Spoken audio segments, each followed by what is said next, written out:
Сайн байцгаана үзэгчдээ. За мянганы онцгой нэртэй нэвтрүүлгийг зарласан байгаа. За энэ нэвтрүүлгийн хүрээнд бол Чингис хааны онгоныг ирж хайсан судалгааны их сүдээзүүдийн зарим баримтаас үзүүлэх юм. За энэ удаа бид нэр одоогоос хэдэн жилийн өмнө Чингис хааны онгоныг оллоо гэж дэлхийн нийтэд зарласан Хинтийн нурууны зөв өмнөд хэсэгт байгаа газрыг Чингис хааны онгон байна гэж тодорхойлсон Америкийн их сүдээс эрдэмтдийн толгойлсон Монголын эрдэмтдийн оролцсон энэний тухай одоо баримтат кино барууны орнуудад дарахсан тэр баримт киног үзүүлнэ. За энэ хоёр цувралаар явах юм. За энэ кинонд бол өөрөөр хэлбэл Чингис хааны онгоныг сүүлийн 800 жилийн турш онцгой болгож энэний хойноос ирж хайж байгаа судлаачид янз бүрийн одоо сонирхолтой хүмүүсийн сүүлчийн одоо баримтат шинжилгээ судалгааны орлого юм аа гэж ингэж үзэж байна. За киноны явцад үзэж та бүхэн харахад бол нэлээд сонирхолтой шинэ мэдээллүүдийг олж авах байхаа. За түүнээс гадна мянганы онцгой энэ нэвтрүүлгийн хүрээнд бидний гаргах гэж байгаа нэг нэвтрүүлэг бол хамгийн сүүлд Монголын эрдэмтэд судлаачдын багаас бүрдсэн Чингис хааны онгоны талаар шин таамаг нотлогоог дэвшүүлэн одоо сонирхолтой одоо зүйлийг тавьж байгаа хамгийн сүүлийн судалгааны шин багийн тухай нэвтрүүлгийг бэлтгэх юм. За энэ бол үзэгчид та бүхэнд мөн одоо шин сонирхолтой бөгөөд онцгой одоо сэтгэл хөдлөм зүйлүүдийг мэдээлэх юм аа. За ингээд үзэгчид та бүхнийг Америкийн эрдэмтдийн толгойлсон их сүдээс Чингис хааны нууц гэж одоо баримтат кино хийж барууны одоо орнуудын зах зээл дээр гаргаж байгаа энэ киног та бүхэнд хоёр цувралаар хүргэж байна. Хүлээн авч үзнэ үү.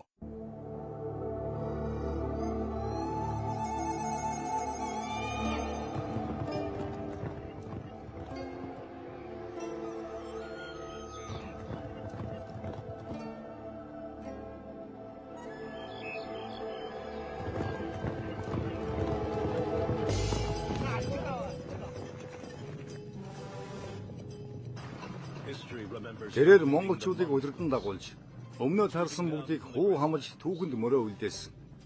Тэд хөлөг мөрөндөө дөрөөлж дэлхийн агуу их соёл иргэн шил рүү ухсан. Эхлээд хот сургуулийг устган улмаар амьд үдгсдийг хөнөөдөг байлаа. Түүхэнд түүнийг хамгийн хэрцгий хаан гэдэг. Чингис хаан ойл болохдоо агуу их гүрэн мөн түүнчлэн асар их улсыг үлдээжээ. Түүний хураансаг улсын их эрдэнэс яасан бэ? Дэлхийн өөр соёл иргэншилтэй олон улсын томоохон хотуудаас базаасан хэд хэдэн тоон алт эрдэнэс үнэт эдэл болон торог дурдан Монголд байгаа юу? Ялал булганыхаа дараа авсан эд байдгийг хураахад дэлхийн хамгийн их эрдэнэс болж байсан гарцаагүй. Морь төлөглөж, ил дэргүүлээд тийм их эрдэнэсийн эзэн болсон нь гайхамшиг бөгөөд нууц. Тэрхүү нууц олон хүний зүрх сэтгэлийг татж байгаа болов уу? Одоо манай эрдийн хэсгийн асуултанд хариулахыг хичээнэ. Бид их удирдагчаасаа илүүтэйгээр хатан зэрэг дайчин байсан түүний шарлийн уул мөрийг хайх болно. Чингис хааныг ихэнхдээ хүний амийг хайр найргүй хороодог гэдэг боловч тэрээр дэлхийн түүхэнд агуу байлдан дагуулагч байсан юм.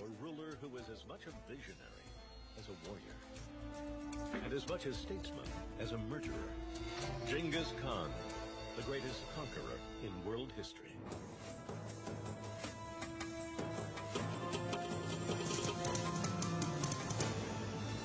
Түүхийг судалсан нь Чингис хааны нууц.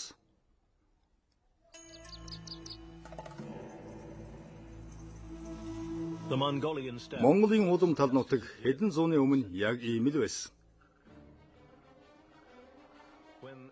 Их эзэн Чингис хаан газар дэлхийг эзэгнэхээр энэ л хөндий талаас хөдөлсөн юм. Энэ нам гүм тал нутаг нэгэн цагт агуу их гүрний төв мөн их нууцын уурхай байсан байна. Тэр үеэс хойш 800 гаруй жил өнгөрөөд байхад эрдэмтэд тэр их нууцын түлхүүрийг олоогүй хэвээр. Мэдээж хэрэг Чингис хааны шарил нууцлаг хэвээр байгаа нь нэгээр зогсохгүй олон эрэлчийн сонирхол хүсийг татж байгаа. Индиана Джонс ч гэсэн Чингис хааны эрэлд гарсан.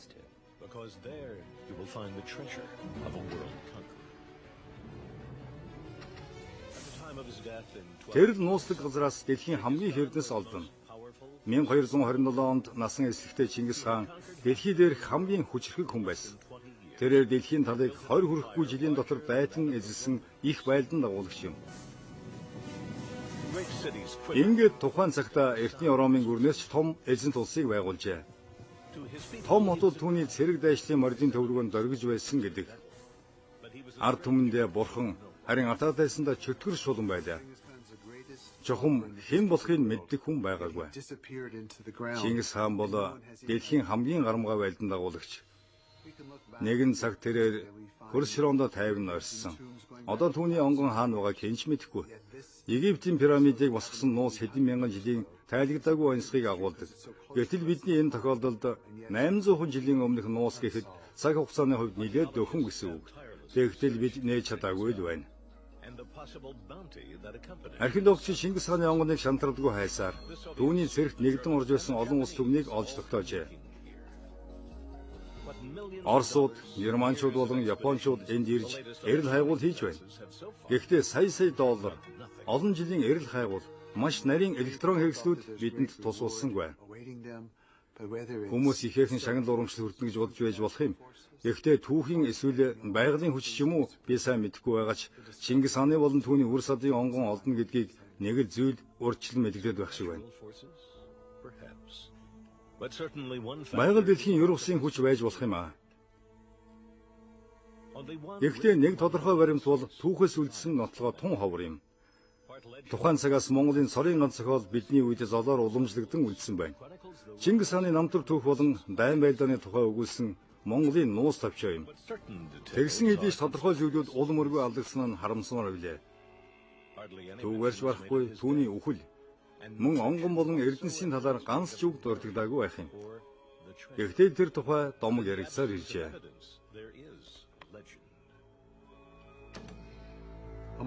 Чингис хааны онгоны тухай олон домгийн нэг нь түүний газар дор нутгалуулсан гэдэг. Тэгээд түүний онгоныг мэдгэлүүлэхгүй тулд адуун сүрэг оруулан дээгүүр нь гიშгүүлжээ гэж ярьдаг. Бас нэгэн түүхээр бол түүний хөлөөдүүлсэн 50 цэргийг нууцлал хадгалах үүднээс бүгдийг хороосон байх жишээтэй. Тэрхүү 50 цэргийг дараагийн 50 цэрэг хөнөөж өнөөх 50 цэргийг дахиад гэх мэтээр үдэмж том цэргүүдийг цааш нь харуулжээ гэсэн байдаг. 13 дугаар зууны монголчууд эзэн хаадынхаа онгоныг ийм аргаар нуусалдаг байсан бөгөөд энэ уламжлалаа даган их хаан Чингисийн онгоныг хүний нүдэнд ил орхиогүй. Энэ бол их гүрний эд баялгаа далдах агуу төлөвлөгөөний товоохон хэсэг юм. Ийм уудам тал тэр их эрдэнсийг хаач нуусан байж болно. 2001 онд хэсэг археологчид Монголд хий залгадаг Сибирийн туваагийн нутгаас бараг 20 кг алт олсон. Тэр нь Чингисээс өмнөх 2000 жилийн тэртех скифүүдийнх байж. Үүнийг Төв Азийн нүүдэлчлийн эзэмшлийн алт гэж үзэж байгаа боловч бас монголчуудынх гэдгийг ч үгүйсэх аргагүй. Чингис хаан шиг л зүрх зоригтой нэгэн үүнийг олж эзэмшсэн байх. Тэр үеийн дүр төрхийг бас өрсөлдөөний өөр нэгэн талбарт харж болно. Хөх Виджагтаа зохицуулагч Монгол эрдэмтдийг өөрийн өрсөлдөөний талбарт хөтөлж явна. Маури Кравиц нь өмгөөлөгч. Бас Чикагогийн хөрөнгийн бирждэр алт борлуулагч асан бас нэгэн Индиана Джонс гэлтэй. Гэсэн хэдий ч тэрээр Чингис хааны онгоныг олуулахаар эрдэмтэн мэрэгдийн багийг бүрдүүлжээ. Энэ бол 40 жилийн өмнө эхэлсэн үйл хэрэг. He has assembled a group of scientists and scholars to go in search of the secret tomb of Genghis Khan. It's an obsession that began more than 40 years ago. Бид Hero Lim-ийн бичсэн Чингис хаан бол агуу их байлдан дагуулагч гэдэг номыг уншсны дараа энэ үйл хэргийг эхлүүлсэн. Тэр номонд Чингис хааны амьдрал болон Монголын их гүрний тухай гайхамшигтай түүхийг бичсэн байсан. Үнэхээр нууцлаг хүний санаа бодлыг ховс орсон угсаатны их бүтээл байсан юм. Би урам зориг орон үргэлжлүүлэн уншингаа илүү их мэдгчийн эрмэлзэл төрсөн. Илүү их гэдэг нь ойролцоогоор 600 гаруй ном гэсэн үг л дээ. Шүүмжлэгчид тэрээр хэрхэн Монголын олон овг аймгийг нэгтгэснийг ихэд ярилцдаг. Цэргийн түүхийн номнууд Дундад Азад Монгол цэргийн байдлын тактик хосгүй байсныг гэрчилж байдаг. Мөн тэд дайлаар мордсон газар болгондоо хичнээн их үхэл харсал болон туур балгас үлдээсэн тухай өгүүлсэн байх юм. Энэ их олон номыг уншиж судалсны дараа Чингис хааны онгон хаан байна гэх сорын ганц асуулттай хэн хөнгөө тулгарна. Гэхдээ мөр хооронд бүхний тайлбар байгааг хэн мэдлээ. 90-ад оны ихэр Кравиц жижиг их болгоноос түлхүүр тайлбаруудыг суглуулан нэгтгэснээр онгоны байрлалыг тогтоож болох байх хэмээн сэрдэс хийжээ. He could zero in on the location of the tomb. Бүх их сурвалж түүнийг өвөрмөц бурхан халдун гэдэг нэртэй ууланд эсвэл хажууд үгүй бол бэлдэн үгүй юм а гэхэд ойролцоо нутгалуулсан гэдгийг бүрэн хүлээн зөвшөөрдөг. Үнэн хэрэгтээ эрдэмтдийн шинжээчдийн 90% түүнийг нутгалуулсан газар яг энэ гэдэг. Хамгийн гол нь бурхан халдууны яг хаана нь гэдгийг хэнч мэдэхгүй. Бүгд мартсан, хэнч тэмдэг тавиагүй. Тэгэд Монголд дор хаяж бурхан халдун гэх 17 уул байж болох таамаглал байна.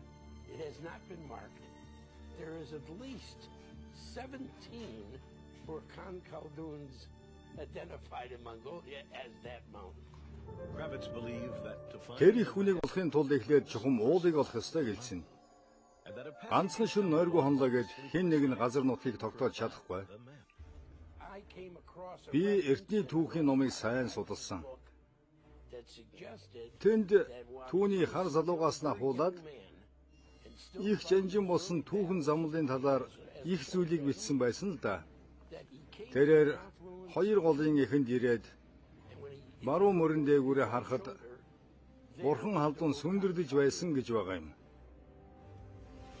Тиймээс би хэрвээ тэр хоёр голыг олоод баруун тийш харах юм бол бурхан халдуныг олоод тэр яг энд байсан юм байна гэж бодох байсан.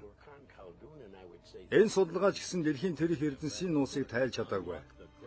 Олсны тодорхой хэсгийг дэвшилтэд тогтолцоо үүсгэн цэргүүдээ хүчин зүтгэсний хөлс болгон олгодог байж. Тэдэнд олгож байсан тэр их алт мөнгө ч бас сураггүй. Түүнээс гадна мордийн нуруунд атсан тоолж баршгүй ол зомгийг түүнээс хойш дахиад харсан хүн лав байхгүй.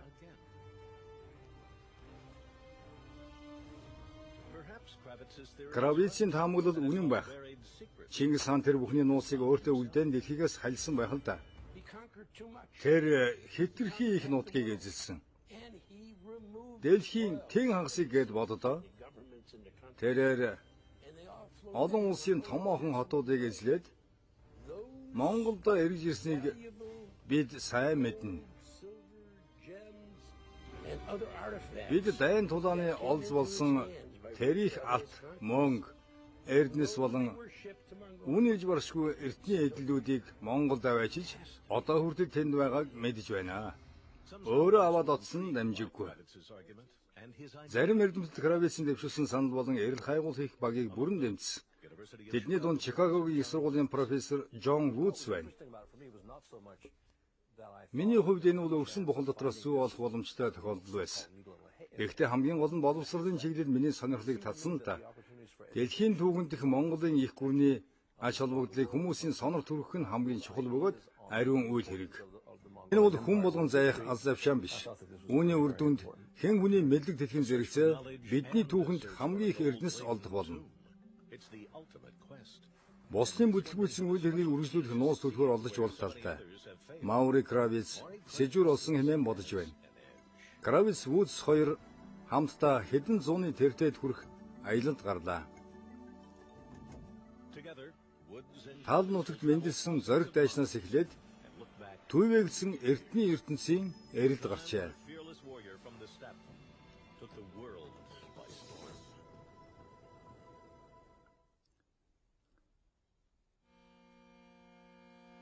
Түүхийг судалсан нь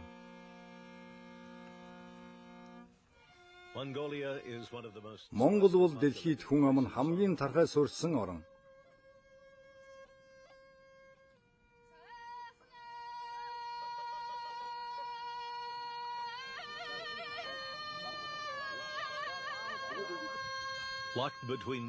Аляскийн нутаг дэвсгэртээ энэ тэлцэх Монгол улс Орос хятадын дунд оршдог. Энэ улсын нийслэл нь Улаанбаатар хот.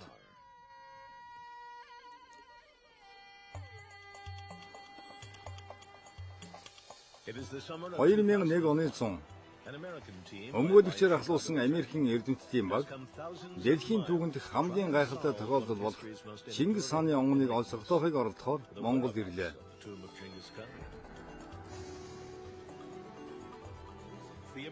Америкчууд үүнийг дан ганцаараа хийхийг зориагүй. Тэд Монголын шинжлэх ухааны академитай хамтран Чингис хааны газар зүй түүхийн хайгуулын багийг бүрдүүлсэн.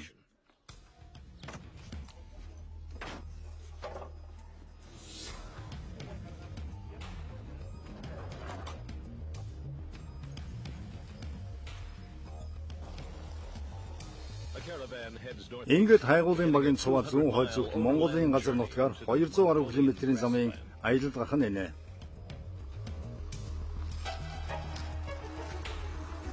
They stopped to Тэд шатхуун болон хоол хүнсэхээр төр зогсохдоо бөөгийн ажсыг хүртлээ. blessing from a shaman.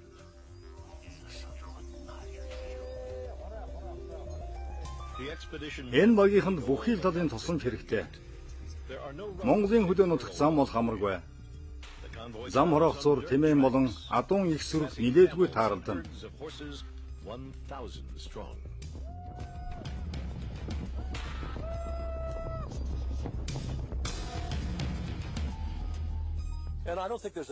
Өнөөдөр бид энэ замыг туулахдаа Монголын ард түмний аж амьдралыг ажиглаж явлаа. Тэртээ үеийн амьдралаас тийм их ялгархгүй гэхээр тухайн цагийн амьдралын хэв маягийг төвөггүй төсөөлж болох юм. Has changed since Genghis Khan himself rode these hills 8 centuries ago. He lived in a yurt. 8-р зуун амьдарч байсан Чингис хааны түүхэн үеэс хойш өнөө хүртэл Монголын ард түмний амьдрал тийм их өөрчлөлт гараагүй. Enough to hit a man Тэр өнөөдөр хөдөө нутагт хүмүүсийн аж төрөлийг авах болсон гэрт амьдарч байсан юм. and like Тэрээр бараг 300 метрийн зайд байгаа хүнийг харуул сурсан. he learned to ride. Мөн энэ хүүхдүүдийн нэгэн адил жил бүрийн мордын 30 км-ийн зайд урддаг байжээ.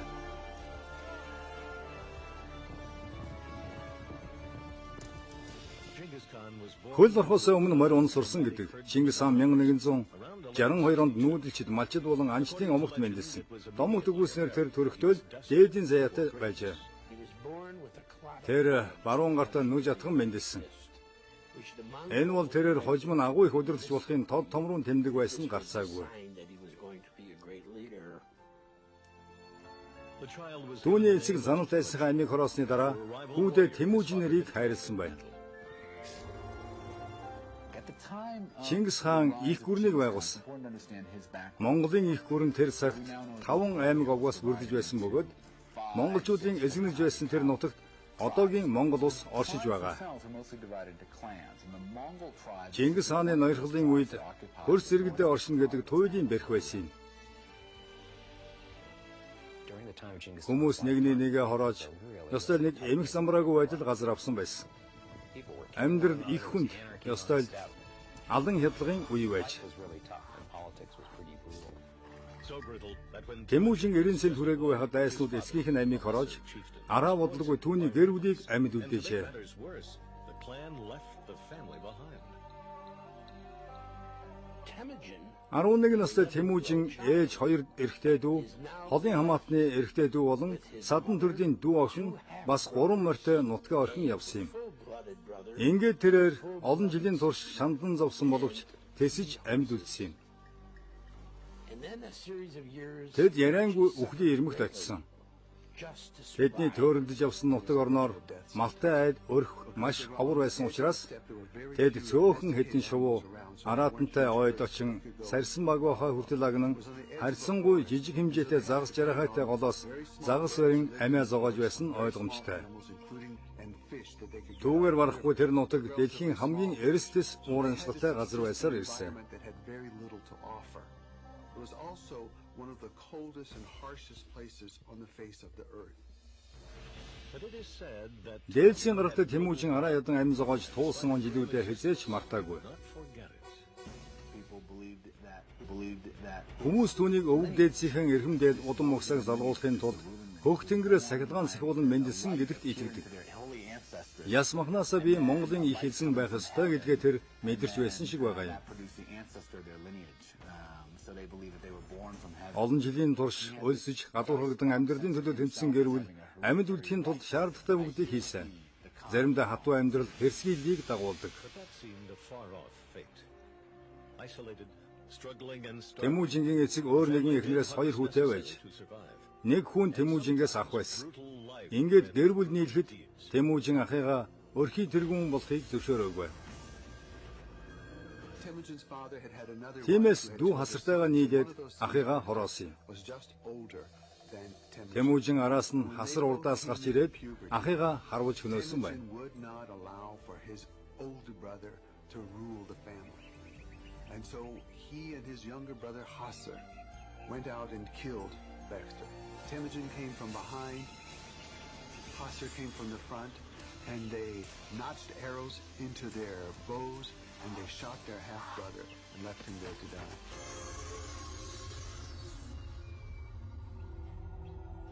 From an early age, Temujin Тэмүүжин илэр наснасаа эхлэн хүний цусыг хараад сочирдохоо байсан юм а. Хүүхэд наснд түүнийг хатуу ширүүн болгож өсгсөн. Шамдан зовсон түүнийг хатуужил зоргийг олгожээ. It showed that Temujin was willing to take on any Би enemy. Тэмүүжин дайснаа хөнөөгд барахгүй, садан төрлийнхөө цусыг шарахад сийхгүй байсан гэж бодож байна. Бага насндаа хүнийг хайрлахгүй хорооно гэдэг нь гэр бүлийнхээ нэн ялангуяа ээжийнхээ төлөө хэнийг цааш нь харуулах хүсэл ташаад автсан байсан. iron will would inspire him again a few years later. Энэхүү төмөр мэт хатуу хүсэл эрмэлзэл нь хэдэн жилийн дараа дахиад ориглоно. When he was still a young man Тэмүүжин залуу байхад мэрэгдүүд түүний эхнэр Бөртэйг булан авна. by a rival tribe, Өөр овог аймгийн эмэгтэйг булан авах нь жирийн үзэгдэл байж. kidnapping women. Тэмүүжний эцэг ээжийн хүртэл булааж байсан байх юм. Temujin's own mother, Тэмүүжин үүнийг үл төвчин Бөртэйг эргүүлэн авахын тулд хамаг байдгаа зориулахаар сэтгэл шулуулжээ. rather than accept Borta's disappearance, Temujin showed bravery beyond his years and swore to get her back. He took off his hat. Тэр малгайгаа авч бүсээ тайлаад He prayed to the ууланд mountains, залбирч to the sky. тэнгэрт мөргөөд He didn't have a friend in the world. хорвоо таньсах амт нөхөргүүгээ мэдсэн ч гэсэн Even though he дагалдах цөөхөн хэдэн хүнтэй байсан ч гэлээ he would find people нийлэх хамсаатан үгүй боловч өөрт нь тус болох хэн нэгнийг олж нэгдээд sent out эхнэрээ босааж авахаар амдгаа өргөсөн байна. and together they Тиймхүү Тэмүүжин тус болох хүн болгоны сонорт хүргэсэн байх юм. Ингээд тэд нэгдэн айран болоод мэрэгжлийн эрэлд сэлэг мөрнийг зоржээ. And under the shroud of night, raided their camp. The attack is a turning point for Temujin. He has now transitioned Ингэж нэгдсэн айран мордо хөлглөн Зэрзэвсгээ базаагаад мэрэгдүүд рүү шүн дундад дайрсан байна. once he Тэрхүү дайралт гэнтийн цохил болсон юм. the rest of his life. Ингэж тэрээр гадуурхагдсан нэгэн байхаа болж овг аймаг хоорондын дайн байлдаанд өөрийн эрхгүй татагдан оролцох болжээ. It's going to be a long Нэгэн цагт санаа нэгтнээ олж нэгэн үед дайсантайгаа хамсаж байсан тэрээр хорон санаа өвөрсөн нөхдөдтэйгөө өөрт нь нохой мэт зүтгий хэмээсэн дайснуудтайгаа он удаан жилийн их тэмцлийг нэгэнт эхлүүлсэн билээ. and stopping that Ийхүү тэрээр Temujin's first хүн мөнгө наслахгүй гэдгийг ухаарах хүртлээр хэдэн 10 жил хүнд тэмцлээ үргэлжлүүлсэн юм.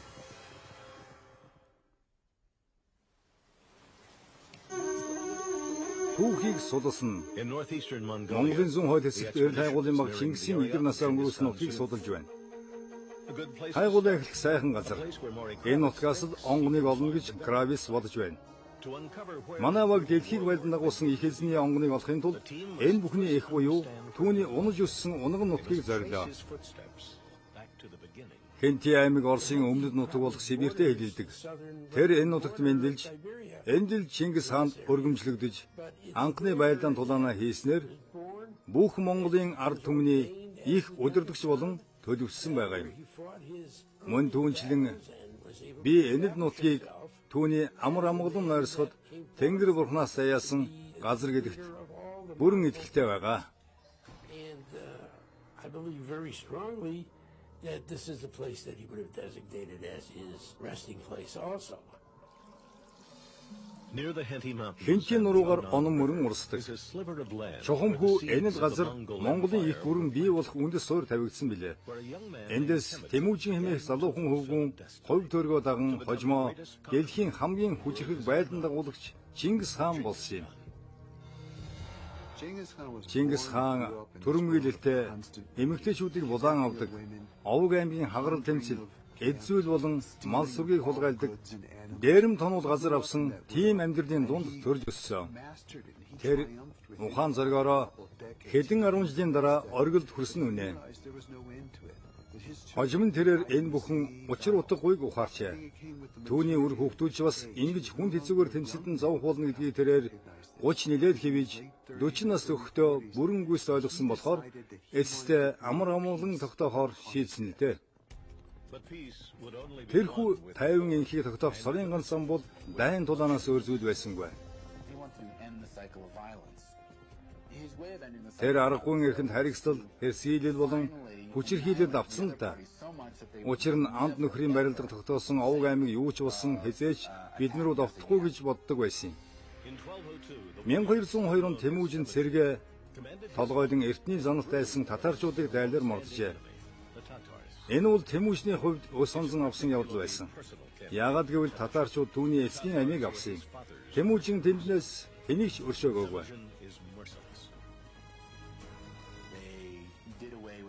Тэд энэ олон аймагийг дайлаар мордохын хажуугаар үхэр тэрэгний дугуйнаас илүү гарах өндөртэй бүх хүний толгойг цавцсан гэдэг. Үхэр тэрэгний дугуй нолоогийнхоор 1 метрээс метр 20 см юм байна.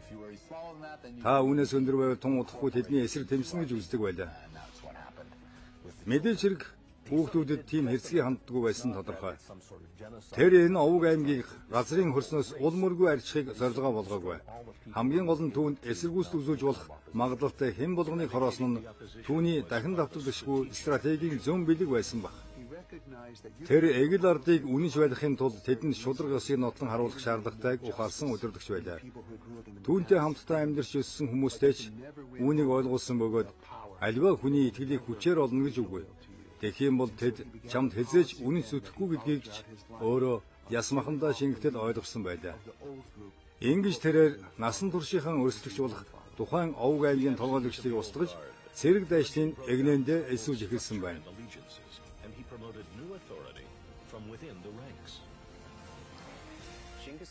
Тэмүжин дайн байлдааны шилмэг тактикийг боловсруулан айрам цэргээ нарийн зохион байгуулалттай 10-т 100-т болон Түмтэд Хуваан сол хэрэгмийн тогтолцоог хүртэл үүсгэжээ.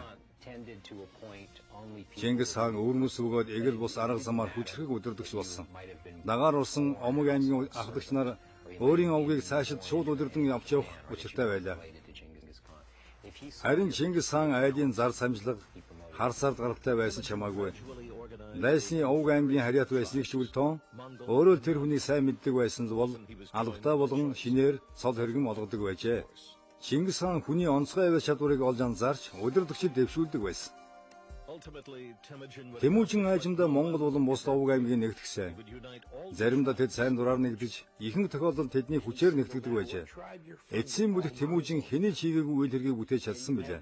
Тэрээр бүс нутгийн хаан бүх овг аймгийг нэгтгэсэн гавьяатай. Ингээд тэр чи ямар ч омгих байсан хамаагүй одоо чи Монгол хүн боллоо гэж хэлсэн. Бид нэг бүл болохоор нэгд ёс журмыг дагна гэсэн л дээ. Ихэнх овг аймаг түүний байлдан дагуулах их үйлэрт хожим нэгдсэн. Ингэж ЭВ-ийг дээдлэн овг аймгийн нэг гараар зангидаагүй бол Тэмүжин тэр болгон нэгтгэж чадахгүй байсан. Тэр маш олон хүнийг нэгэн зорилгын төлөө гарын 5 хуруумд зангидаж чадсны гайхаад барамгүй. 1206 онд монголчууд Хэнчийн нурууны бэлээр урсах онон мөрний хөвөөнд Тэмүжин эсгий туурхтны буюу хамаг Монголын их хаан дөргөмжлөн Тэнгис далай мэт хязгааргүй их эрх мэдлийг бэлэгдэн Чингис хаан хэмээсэн билээ. Их хаан энэ нутагт мэндэлсэн бөгөөд энд л энх хамгаалан нойрс хувь заяатай байсан байх.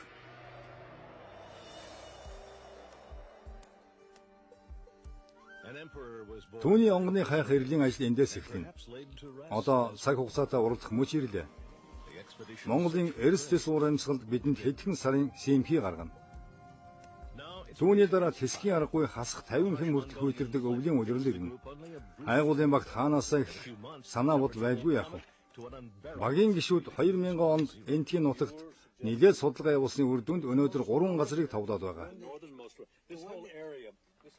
The team has some idea of what they're up against. Its members made a research trip here in the summer of 2000. Afterwards, they narrowed their focus to 3 different sites. Бидний энэ удаагийн эрд хайгуулын гол зорилго бол яадагч байсан товлсон 3 газрынхаа 2-т нь нарийн хайгуул хийх бөгөөд дэлгэрэнгүй мэдээллийг цуглуулахад орж байлаа. Учир нь 3 дахь жилдээ цорын ганц газар эрд хайгуулын бүх хүчээ дайсахыг зорьсон юм. Эхний газар бол тодорхой сонголт байсан. Эрдэмтэд бол нутгийн бүгд Чингис хааны онгон бурхан халдан ууланд байгаа гэж итгэдэг. Тэр бага байхдаа энэ л ууланд нуугдаж эрийн цэнд хүрээд бүртэйгэн эргүүлж авна гэж энд л олонтой андгаа тангараг өргөж байсан. Чингис хаан амьд сэрүүн байхад энэ газрыг тэмдэглээгүй. Ихэнх монголчууд энэ уулын оройг Хэнчийн нурууны хамгийн өндөр оргил гэж тооцдог. Тэд эл уулын оройд босгосон овоондоо өргөл барьсаа өргөн мөргөдөг байна. Эрдлийн багийн хувьд энэ уул амаргүй даваа байлаа. тэднийг уулын бэлд ойртон ирэхэд үлэмжих ялаа хэдг нь хөгт рүү ухтлаа. Би үнэхээр гайхаад бараагүй. Хэдгэн ч гайгүй сайн хаздсан билээ. Энд тэндгүй хазаад үнэхээр амар зэ үзүүлэхгүй шүү. Тийм их хөгт рүү байдаг гэж төсөөлөжгүй явсан да. Газар дээр ночсныхаа дараа л мэдэрсэн. Тэгээд бурхан халдун уул руу дөхөх тусам хөгт рүү бүр ихсэж байдал уламд орсон да. Хэрвээ Чингис хаан энэ уул нуугдж байсан бол одоо ч гэсэн эндхийн уул ус ан амьтын түүнийг хамгаалдаг байж болох юм шүү. Одоо хүртэл миний гайхширдаг төрүүлдэг зүйл юу вэ гэвэл тэр нутаг орнд бидэнд янз бүрийн саад тодгор тулгарч байсан байгаль дэлхийд цаанаасаа Чингис хааны онгоныг хэн хүнээс хамгаалж байсан баг. Тийм л учраас түүний онгонд хүмүүсийг ойртуулдаггүй байж болох юм. Ялаа хэлгэн яг л Монголын цэрэг арим дайрч уумэд нөмөрсөн дөө. Ингээд эрлийн магийг өөрийн ирэхгүй өөр газар руу хөтлөж билээ. Ийхүү хайгуулын баг аяллахын туршид анхудаа байгалийн ер бусын хүчинд автсан энэ. In fact, this is what could be keeping people from finding the tomb of Genghis Khan. The flies are as formidable as the Mongol army itself. They drive the team into submission, prematurely forcing them to another site. It's the first time that seemingly supernatural forces thwart the expedition, but it's far from the last.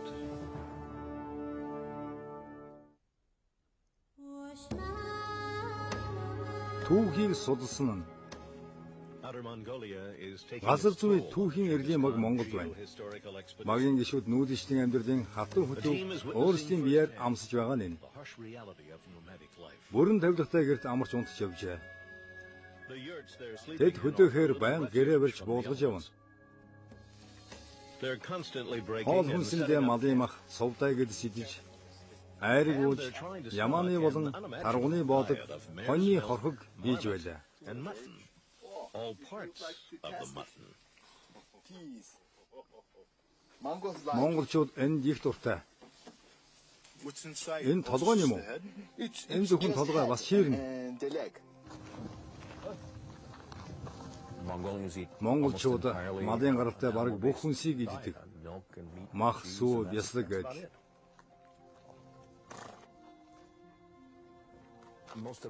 Бидний дийлэнх нь хөдөө аж ахуй зонхилсон нийгэмд өсч өндөсөн л дөө. Энэ нутагт газар тариалан эрхэлдэггүй гинэ. Энэ бол тийм ч амар амьдрал биш ээ. But it's the hard nomadic Энэ тал life хүндэд нүүдэлчд амаргүйхан аж төрдөг. Үүнд Чингис хааны харьцангуй соёл иргэншилтэй ертөнцийг байдан дагуулсан нууцын нэг хэсэг оршдог байна. Эрт дээр үеийн монголчуудын амьдралын хэв маяг өнөө хүртэл бараг тэр чигээрээ уламжлагдсан ирсэн. Энэхүү өвөрмөц аж төрх ёс нь тэднийг дэлхийн тавсанд агуу их дайчд болгосон баха. Ялангуяа тэдний айрам бүрэн зэвсэгсэн их зэрэгтэй төвөггүйхэн дайцдаг байсан юм. Нүүдэлчдийн амьдралын тухай бодоод үзье. Энэ юу вэ? Уйлдан зогссон үйл хөдөлгөөн гэр ахуйгаа дорн буулгаж зэхэд хэдхэн цагийн дотор огт өөр газар нүүдлэн буухын зэрэгцээ тэр даруйдаа дайн тулаанд шууд орох боломжтой байсан. Ийм хурдан хугацаанд өөр газарт ачаа бараг тээвэрлэн зөөвөрлөх давуу талыг боддоо. Учир нь альва айрны хувьд хамгийн чухал зүйл бол хурдан байрлалаар өөрчилж зэр зэвсэг болон хоол хүнсээ нөөсгөд оршдог юм. Амжилтын гол зүйл бол мордын тоо толгой байсан. Одоо үүнийг бараг хүн бүр мэддэг болсон. Монголын цэрэг болгон наад зах нь 2 хөдөлгөөн морьтой дайнд ордог байж. Зарим цэрэг 4-5 хөдөлгөөн морьтой тулаанд ордог учир нь хэрвээ нэг морин цуцвал нөгөө мориндоо мордоод дайн тулааны үед саадгүй урагшилдаг эсвэл дайснаа хурдтай нэхэн хөөдөг байжээ.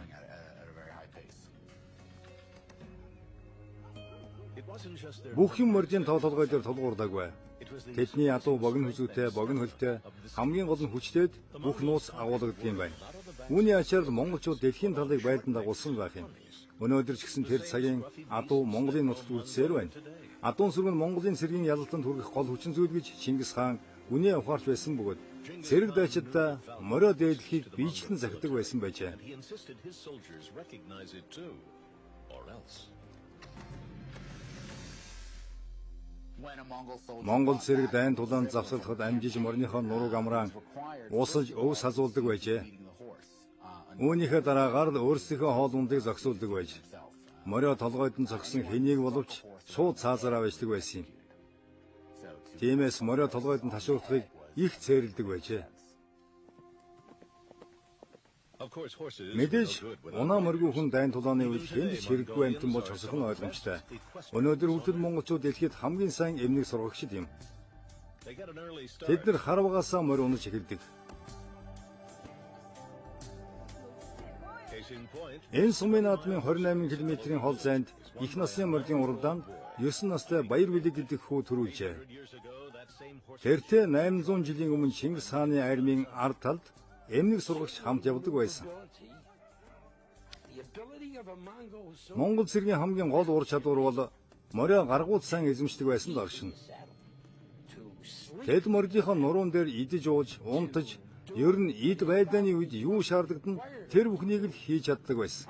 Тэд үнэхээр эцсээ хүртэл хурхыг мэдэхгүй тэмцдэг бааtruуд байжээ. Газар нутгийг хэний санаанд буухааргүй богино хугацаанд их хурдан туулдаг байсан.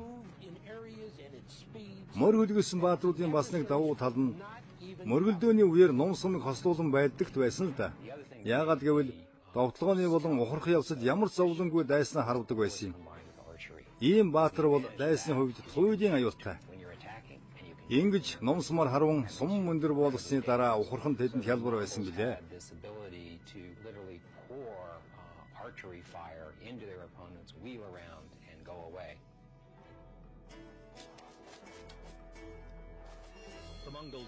Монголчууд модны үрдэс яргай болон буган эврээр хийсэн хоёр төрлийн номсом хэргэлдэг байсан бөгөөд тэр Английн урт номнаас хол 100 гаруй метр тусдаг байжээ.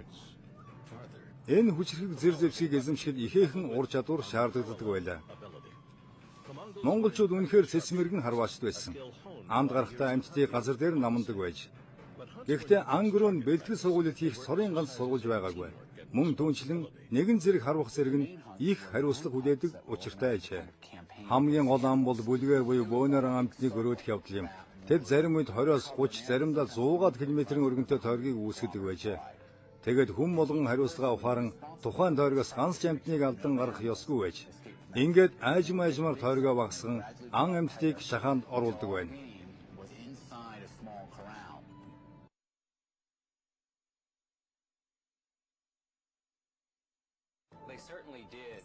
Тухайн үед ангийн уул сумаг элбэг байж, гэхдээ хоол хүнс хомс цагтаа цэргүүд хамаг байдгаа шавхдаг байсан гэн. Тэд арга орхол мордийнхоо амьд хүрдэг байлаа.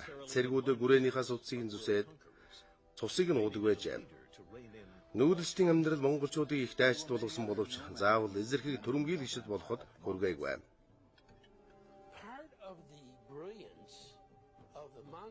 Тэднийг зохион байгуулах удирдагч зайлшгүй хэрэгтэй байсан юм. Өөр олон нүүдэлчд байсан. Гэхдээ хинэн ч монголчууд шиг их хүрнийг байгуулж чадаагүй.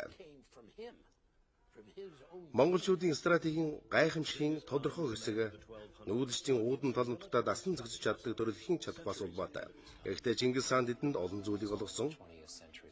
Чингис хаан 1200 онд амьдарч байсан эгэл хүн бөгөөд хожимоо цэрэг дайны стратегч болсон юм. Цаг үеэс хэдэн зууны урд алхаж явсан байна. Дундад зууны үед 20-р зууны цэрэг армийн хэв шинжийг агуулсан айран байсан учраас үнэхээр аимшигтай бөгөөд хүчрхэг байсантай маргахан олдохгүй. Түүний айрам хамгийн жижиг нь 10-100 мянгад хамгийн том төмтийн бүстэй байжээ. Ийм бүтэцтэйгээр харилцан зохицдог байсан бөгөөд Чингис хаан аяндаа энэхүү тогтолцоог хамгийн их үр өгөөжтэй ашигладаг байлаа. Өнөөдөр Америк нэгдсэн улсын зэвсэг хүчин ирээдүйн армийн тухай их ярьж байна. Энэ нь 5-15 жилийн цаатахыг урдаас харж байна гэсэн үг. Ирээдүйн армид байх ёстой хамгийн гол болох хөдөлгөөн шинжийг Чингисийн их зэрэг агуулж байсан байх юм. Ингэж байрлалаа маш хурдан сэлбэн сольдог байсан учраас дайсан нь хаана өөрсдийнх нь хаана эсрэглийнх нь байгааг мэдэхгүй бодож орхидог байжээ. Тал нутгийн эзэд болсон дайчин бүх давуу талаа ашиглан дайснаа жижиг хэсгээр нь дардаг байсан байна. Чингис хааны дайралтад довтлогооны уран хааныг түүнээс хойш олон байлдан дагуулагчид ашигласан боловч учир утгыг өнөө хүртэл судалсаар байна.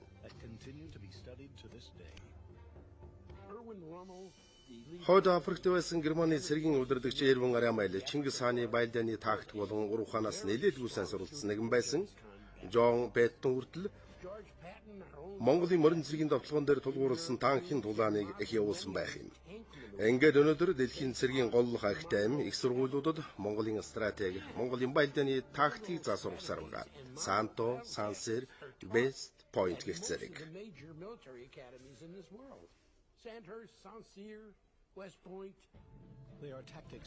Монголчуудын баялдааны тактикийн хамгийн гол зарчмууд нь дайсан найруулах, богино хугацаанд төөрөгдүүлэх, эргэлзүүлэх болон бодлуулах зорилготой байж, мөн тал талаас нь гинт үслэн дарж авдаг тактиктай байсан юм. Монголчуудад томоохон хот сууринлуу амжилтгүй довтлосныхоо дараа зүгтдэг байж, тэд монголчуудыг шантаралгүй эргэж ирнэ гэдгийг сайн мэддэг байсан учраас ухарсан дайснаас сайтар элдэн 2, 3, заримдаа бүр 6 хоногоор хүртэл нэгтгэдэг байлаа. Ингэж дайснаа ядрааж мордыг нь цуцаасны дараа даруй иргэн дайрдаг байсан. Энэхүү олон удаа ухарсны үрдэнд нэлээд олон дайснаа өвдөг сүрүүлсэн байна. Ийм баялдааны арга техник гарцаагүй ялалтанд хүргэдэг байжээ. Чингис хааныг амтсэрүүн байхад Монголын их цэрэг Харийн улс Өмнөд Азийн орнуудад айлар мордогтой ганц тулаанд ялагдаж байгаагүй түүхтэй. Үүний хэрэгтээ монголчуудад айн баялдаан болгонд цэргийн тоогоор дайснаас арай ядал илүү гардаг байсан. Яахаар ялдаг байсан бол дэлхий дээр ямар янзын баялдан дагуулагч гэхээр тийм их амжилтыг үзүүлдэг байна. Цэзэр бас агуух Александрч ганц ч ялагдаагүй хүү. Үгүй тийм биш шүү дээ. Тэд ялагдаж байсан олон ч удаа. Харин энэ хүн ялагдаж үзээгүй маа.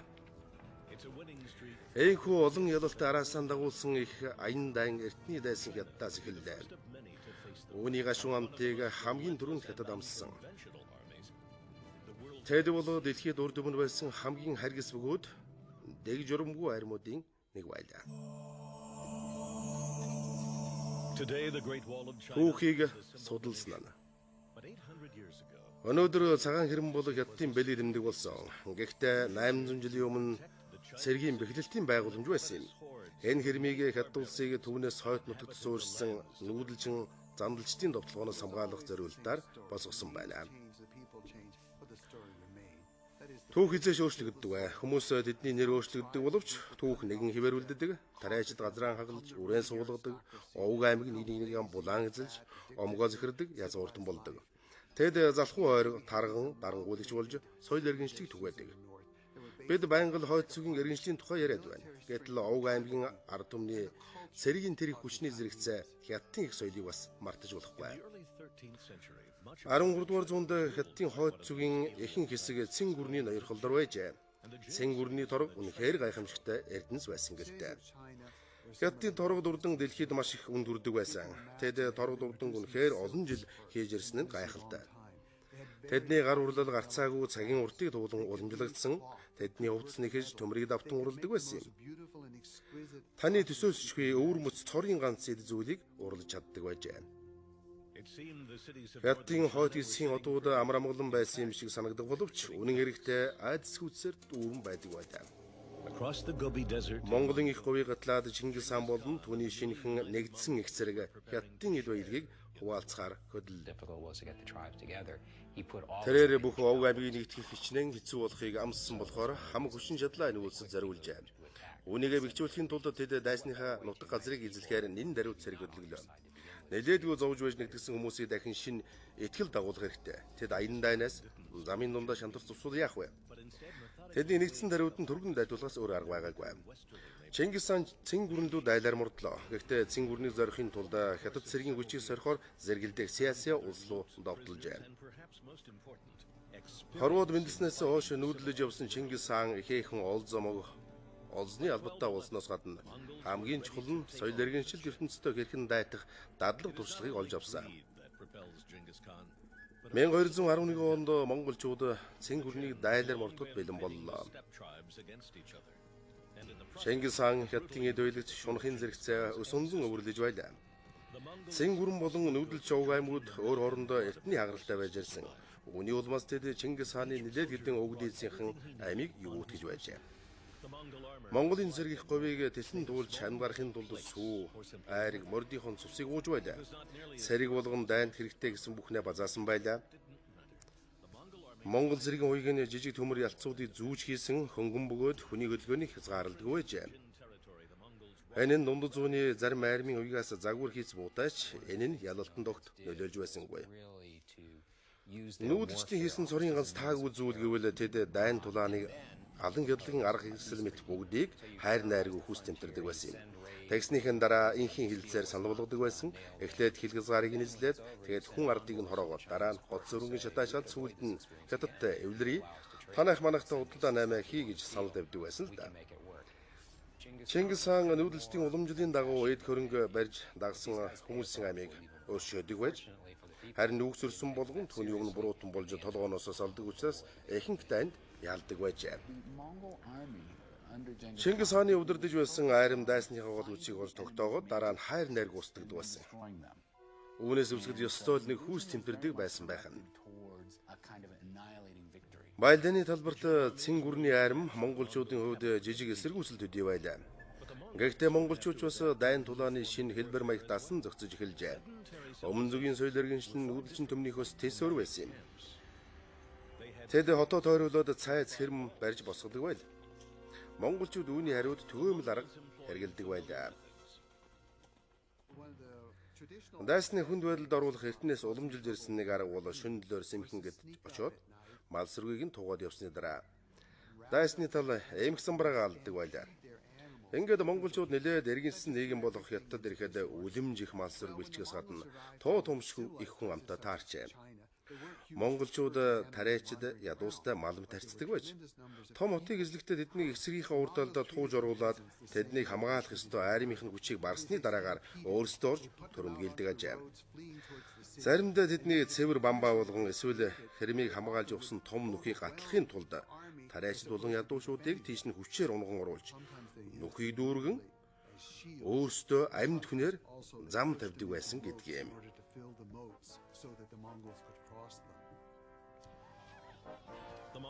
Монголчууд дээрэм тоног хийж хорон хядаж тосгодыг шатааж өмч эд хөрөнгийг нь сүйтгэн аимшигт улмөр үлдээдэг байлаа. Монголчуудын аян дан хойд хятадын хотуудын дүүхэн гашуун улмөр үлдээсэн. Учир нь тэд хотын ойролцох тариалангийн бүх газар нутгийг шатаадаг байсан болохоор олон хотоос маш их хүн оргон зайлахын зэрэгцээ. Тухайн үед мал сүргэн идэж барсны дараа хүн хүнээ барьж идэх явдал хятадын хойд зүгийн ихэнх хотод түгээмэл үзэгдэл болжээ. Монголчууд өмнө самууны үед барьц алдалгүй сэтгэлийн дэнхээ гарган дайсны дарахад шаардлагатай гэж үзсэн ямар ч арга замыг үнэхээр чадамгүй ашигладаг байсан юм. Уян хатан бодлоготой удирдагчид альва зүйлд амархан дасан зогсдог. Тухайн нөхцөл байдлаас шалтгаалan арга тактикаа хэлбэрхэн өөрчилдөг. Тэд хүүхд ахуйгаас хоримтгай ямар нэгэн арга хэрэгслийг ашиглах ур чадвартай өсөн дөрсөн тодорхой. Мөн түүнчлэн тэд булаан эзэлсэн ард түмнийхээ онцлог технологи болон тактикийг дорн сураад авдаг чадвартай хүмүүс л дээ. Үүний тод томрун жишээ бол тэд хятадын сэрэг дайны урлагийг даруй өөр юм болгож авсан явдал. Тэд шинэ боломж олгох онсон төхөөрөмж байдгийг ухаарч авсан. Мөн том цайз хэрмийг эзлэхийн тулд чулуу, төмөр, тэсэж дэлбэрдэг бодисыг ашиглаж сурчээ. Ингээд монголчууд бүсэлтийн үед хэрэгэлдэг харуу төхөөрөмжийг ажилуулдаг болон хийж бүтээдэг хүмүүсийг олж авсан байна. Ийм төрлийн онсон зэвсэг нь Монголын их цэргийн чухал зүйл байсаар иржээ. Хүн алах зэр зэвсэг бүтээгээ зогсоогүй түүнийг дагаад харгас хэрцгийн нэрийгч монголчууд зүүсэн юм. Монголчуудтай нүүр тулсан хүмүүс юу мэдэрдэг байсныг төсөөлөхөд төвлийн бэрх юм. Энэ олон тохиолдлоос хараад үзэхэд монголчууд бол тамаас ирсэн морьтонгууд гэлтэй байжээ.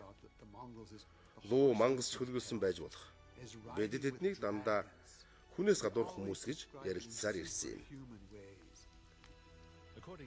Түүхэн сурвалжаас өсгөд цэн гүрний нийслэл жүндүүд 65 мянган залуу өгөхөд харгас эцэг Чингис хаанаас айсандаа амиа юудгсэн байх юм. Тархиу отын тухайн цагийн дүр төрхийг ажиглах юм бол удмаар нэг уурсан хүүр зөвцсөн. Олон сүмхийд болон ор тарш нурангулсан байжээ. 1215 он гэхэд Монголын их цэрэг Хятадын ихэнх нутгийг эзэлсэн байлаа. Цэн улс нийслэлээ өмнө зүгийн Кайфын хотод шилжүүлсэн бөгөөд түүнээс хойш 20 жилийн туршид бүрэн сэргийж чадаагүй. Чингис хаан зорьсонтой хүрч өвгдээсийнхэн өшөөг авч дайны их ол зомог олж авсан юм аа. Яахан аргагүй Хятадын хойд нутгаас говьар дамжаад Монгол руу торог дурдангаар мөрөн гол урсаж байсан гэлтэй. Эсхий эсвэл ноос нэхийн нэмэрдэг байсан нүүдэлчд одоо алтан утсаар нэхэж шидсэн торгон дээр өмсгөлж тэдний амьдрал ах уу тэр чигээрээ ховрон өөрчлөгдсөн байна. Монголчууд маш их эрдэнэс баялагтай агуу их эзэн түрэн болсон. Хамгийн гол нь юу гэвэл нэгэн та санаатаагаар хүний амийг хохироон эд баялагийг нь булаасан бол дахин удирдах хариуцлагыг бас үүрэх ёстой. Чингис хаан дайны уул зомогт улайран замд нь таарсан ямар ч армийг буцсахж ирсэн. Аян дайнаа хийгээд алт мөнгө аваад бусдаг байсан юм.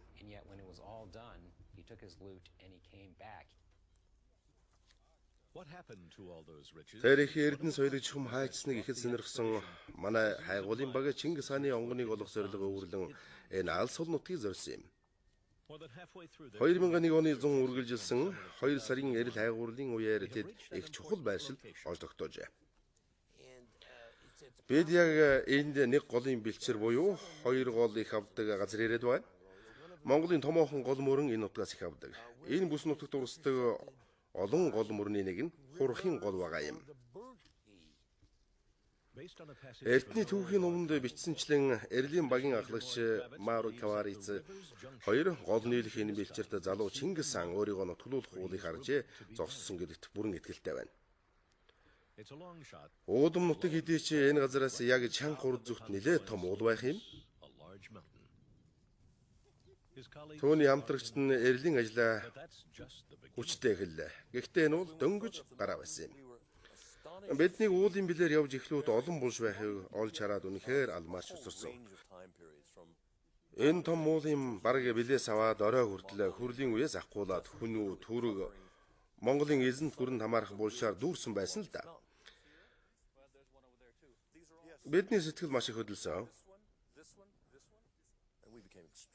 Учир нь манай Монгол хамтрагчийн хэлснээр энэ газар нэр усгүй, хинч судлаагүй хүмүүс ч энэ газрыг мэддэггүй байсан юм да. Эртний мартагдсан бичээсийн ганц ч болов жижиг зүйл түүхийн нарийн чанд хадгалагдсан нууцыг бидэнд нээж өгч чадах болов уу? Хэрв тийм бол чухам юу түүнийг нээх бол? Хэрвээ би уран зөгнөлдөө хөтлөгдсөн гэж бодвол би хааны олон мянган ялалтын ол зомог болох хэдэн зуун сая долларын үнд хүрэх эрдэнэс алт мөнгө үнд идэл эртний урлалыг агуулсан томоохон булш мөнхөн олох байсан байх л да. Өрнийг дайлаар мордогдох монголчууд сунзан авах зорилготой хэрцгий харгас аян дайныхаа туршлагыг ашиглалаа.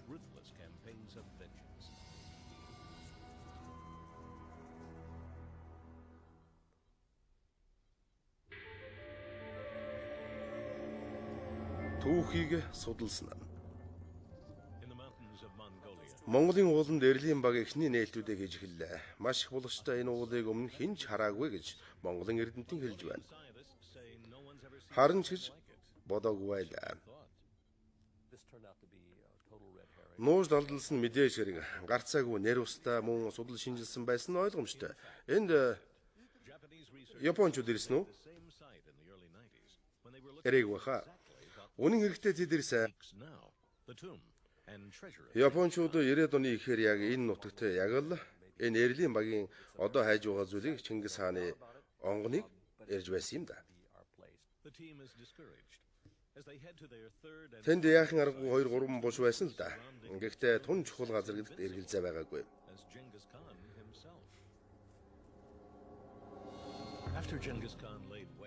Эрлийн багийн урам зориг хугарлаа. 3 дахь үеү сүүлчийн газар лүгэлдэгтэй Эрлийн баг Чингис хааны нэгэн адил түүний онгоныг тойрсон тэрхүү нууцыг яавч тайлж чадахгүй юм шиг санагдсан. Чингис хаан Хятадын хойд хэсгийг байлдан дагуулсны дараа өрн зүглүү хараагаа чиглүүлэн өнөөгийн Узбекистан, Туркменстан, Афганистан болон Иран Хорозмын эзэнт гүрнийг зоржээ. Тэр Хятадаас маш их алт мөнгө, торго дурдан ер нь өөрт нь байгаагүй бүгдийг эзэмшдэг болсноо бүрэн ойлгосон. Ойролт орнуудад дэлхийд хамгийн сайн ган хийдэг байсан юм. Тэд нар бас олон эд материал, тэр дундаа цэвэр даав, утас гаргадаг байж. Азууд тухайн үед хийж чаддгүй байсан шилийг бүтээснээр барахгүй олон эд юмсыг урлаж чаддаг байсан. Чингис хаан дундад Аз руу эд бараа худалдахыг хүссэн. Тэрээр тийш нь олон элч нар болон худалдаачтай илгээсэн боловч тухайн газар нутгийн эзэн тэднийг нь хайр найргүй хороожлд. Монгол эрчүүд болон худалдаачдыг нь цааш харуулж. Хорозмын султан үүний үр дагавар өчүүхэн ч санаа зовсонгүй. Султан бодохдоо Чингис хаан гэж балбанд итгээд ер нь хий юм бэ л гэж бодож л дээ. Тэгээд хэдэн мянган бээрийн сан байдаг. Ингээд хинч дундад Азийг тийм алс солоос түүхэнд төрөмгийлж байгаагүй. Арабын Армизеф, Европын Александр тэр бүхэл хинч дундад Азийн тэр уудан талыг туулж байгаагүй. Ядлаа гэтэл тэд айдаг байж л дээ. Гэтэл султаны тооцоо том алдаа болжээ. Хүүхэн явцыг ихэд өөрчилсөн алдаа. Үүнээс болж дэлхийн томоохон соёл иргэншил элгээрээ хэвтсэн юм аа. Чингис хаан ууланд гарч хөх тэнгэртээ мөргөн залбирахтаа би энэ бүхнийг өдөөгөөгүй юм шүү. Одоо тэгэд би яах ёстой бэ гэхэд хөх тэнгэр түүнд чи тэдэн дээр очиод өшөө хорслаа гэж хариулсан гэдэг. Чингис хаан Хорозмыг дайлаар мордоход Монголын их цэрэг илүү хүчрхэг бөгөөд өршөөлгүй болсон байлаа. Цэргүүдийг Хятад аян дайны хангалттай дуршлаг хуримтлуулсан байлаа. Тэдний агуу их жанжин маш ухаалаг удлаг хэрэгжүүлсэн. Чингис хаан аян дайн дуустал бүгдийг элдэн нэгэж гүйцэтгэл өчүүхэн жуулав ол зомглог цуглуулж болохгүй гэж хатуу чанга тушаасан. Ол зомгийг тэнцвэртэй тарааж хуваарлах нарийн чанд журам гаргаж тэрээр дайсны хүчээг тодорхойлох чинжин дүгнэх стратегийн зөв бэлэгтэн байсан тодорхой байдгийг. Чингис хаанд үнэнч зөвлөх олон байгаагүй хэдий ч бүгдийг олж мэддэг туршуулууд илүү олон байсан. Чингис хаан эсрэг талыг хэн удирдан захирч байгааг хүмүүс түүний хэр их дэмжиж байгааг олж мэдэхгүйгээр хизээч тулаанд ордоггүй байсан юм. Тиймээс туршуул илгээдэг байж. Тэд нарч тухайн мэдээллийг доор нь найдвартай авчирдаг байсан учраас тэр дайснаас сайн мэдж чаддаг байсан юм аа. Чингис хааны туршуулууд тун шуурхай ажилдаг байсан. Тэрээр их Монгол улсад яар шууд мэдээг шуурхай хурдан өргүүлэхийн тулд стратегийн чанартай морин өртөг үүсгэсэн хүн. Өртөөч морьтонгууд аливаа мэдээг хамгаас хурдан хүргэдэг харилцаа холбооны бүхэл бүтэн сүлжээ бий болгосон. Тэд хэр хол дахих тусам харилцаа холбооны сүлжээ тэр чинээгээр шуурхай байдаг байж. Монголын их цэргийн сүргүч Чингис хааны маш нарийн ур ухаантай хослон ямар ч хүрнийг өмнөө бүхэлзүүлдэг байж. Аль ч улс яхаарахгүй ялгадал хүлээдэг байлаа. Хэрвээ үед Чингис хааны ноёрхлын үеийн дэлхийг харах юм бол бүс нутгийн соёл иргэншилтэй олон улс өрнийг ажиглах болно. Гэхдээ аливаа бүхнээр хамгийн баялаг нь мусульманчуудын газар нутаг байж. Тэд дэлхийн хүмүүст хамгийн их мэдлэгийг олгодог, маш нарийн технологитой, тухайн цагт дэлхийд хамгийн их тэлсэн оюун ухаантай бөгөөд хамгийн их эд баялагтай нутаг байсан. Тэгээ Чингис хааны их цэргийн сүргүчний өмнө тэд юу ч биш байлаа. 1219 онд Чингис хаан Хорозмыг дайлаар мордохдоо гайхамшигтай өвөрмөс төлөлгөө боловсруулжээ. Тэрээр Хорозмын их хүрэн хайрхын тулд их цэргээ 3 хэсэг болгон хуваасан байна. 2 хэсгийг нь урд хойд зүгээр Хорозмын нийслэлөө чиглүүлэн гаргасан. Хорозмын султан Монголын их цэргийн гол хүч хаанаас ирэхийг мэдэж цэрэг дайштай 2 хил рүүгээ татсан байлаа. Ялсан хэдий Чингис хаан их цэргийн гол хүч болох 3 дахь хэсгийг толгойлон хойд зүгээсэн Кизил хүм цөлийг гатлан довтолжээ. Хорозм руу ингэж хойд зүгийн халуун хуурай нутгаас дайрна гэж хэний санаанд ороогүй. Учир нь энэ цөлийг ямар ч арим гаталж чадхааргүй байжээ. Хорозмын султан их цэргээ удирдан дорныг чиглэх суур тэдний нутгийн гүнээс 400 бээрэн дэртэй ардлаас нь Монголын морь цэргүүд гэнт орж иржээ. Ийхүү бүслэгдсэн эзэнт гүрэн бууж өгөхөөсөөр аргагүй байсан. Чингис хаан дундад Азийн хамгийн том хотуудыг ялаа үргээх төдийд хялбараар иргэшээлд оруулсан. тэрээр Самарканд, Үргэнч, Бухар, Несса гэх зэрэг маш олон хотыг ээлж дараалан эзэлж байлаа. Нэгдүгээр эсрэг төгсөв. За саяын одоо Чингис хааны нууц баримтат киноны эхний хэсгээс та бүхэн тодорхой ойлголт авсан байх. Чингис хааны онгоныг хайх гэдэг бол дэлхийн одоо их чухал түүхэн хэрэг адил соёлын одоо нууцыг нээгтэй холбоотой асуудал болж байгаа. За түүнээс гадна монголчуудын ч гэсэн одоо түүх соёл эртний үнэт зүйлдээ төтлөж түүнээс цоо шин мэдээлэл авах онцгой хүлээлтийн ийм одоо очир шалтгаантай байгаамаа. Ингээд та бүхэн энэ Чингис хааны нууц баримтат киноны 2 дугаар хэсгийг эх 7 хоногийн ихэр хүлээж авч үзнэ. За мөн эх 7 хоногт мянганы нууц баримтат одоо сурвалжлага буюу шинээр одоо таамаглал дэвшүүлж байгаа эрдэмтдийн нотлохооны талаар дэлгэрэнгүй сонирхолтой зүйлийг хүлээн авч үзэх юм аа. Ингээд үзэгчид та бүхэнд баярлалаа.